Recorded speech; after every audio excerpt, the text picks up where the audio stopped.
I am so excited to announce the official launch of our 501c3 nonprofit, Drop LWOP New England. I'd like to share with you our origin story and how we were founded.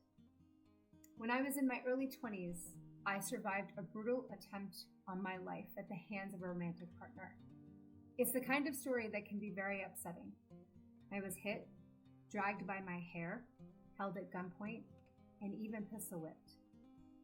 At one point, he had me in a chokehold, and as I was losing consciousness, I had a vision of my own body in the Charles River. I only survived because he miraculously let me go. But I wasn't allowed to leave for 2 days because he was afraid that I would report him to the authorities. And report him I did. This began my long journey of learning about the criminal justice system firsthand as a survivor of attempted murder. From the beginning, I knew something with the system wasn't working for me. I asked for an alternative to the trial proceeding, but was informed that no such alternative existed. I was laughed at when I asked if we could sit down and have a mediated conversation. I wanted to talk to him. I wanted to know, was he remorseful for what he had done? I believe he needed mental health treatment.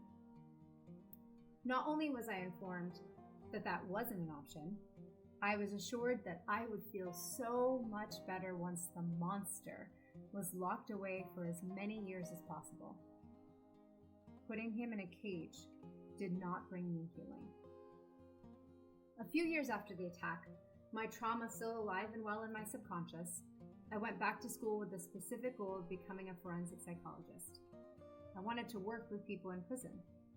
While in my graduate program, I discovered restorative justice, and it struck me like lightning. Instead of seeing crime as a narrowly conceived legal violation, restorative justice sees crime as a violation of people and communities, which creates needs in those communities. Ensuring those needs are met is the core concern of restorative justice. In San Quentin Prison, training in RJ, I began my healing journey through deep conversation with people who had committed violence and were remorseful and accountable for their actions. But many of these people are never coming home. They are serving life without the possibility of parole, also known as LWOP, aka the other death penalty, or death by incarceration.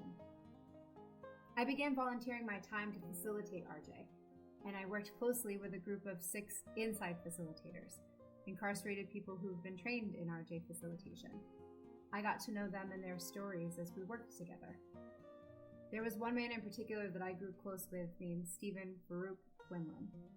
I know it sounds cliche, but getting to know him was the most organic experience of falling in love that I have ever had.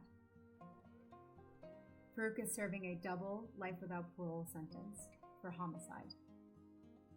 Once I became involved with my now husband, I was ethically conflicted from facilitating the RJ program. So Farouk and I turned our attention to the issue of never-ending incarceration. Thus, we have founded Drop LWOP New England, 501c3 nonprofit organization dedicated to ending extreme prison sentences in the 6 New England states. I hope you'll join us in our mission to end LWOP and all forms of death by incarceration. Subscribe to our mailing list to stay updated and get involved in our efforts. Until then, may light find you even in the darkest of spaces.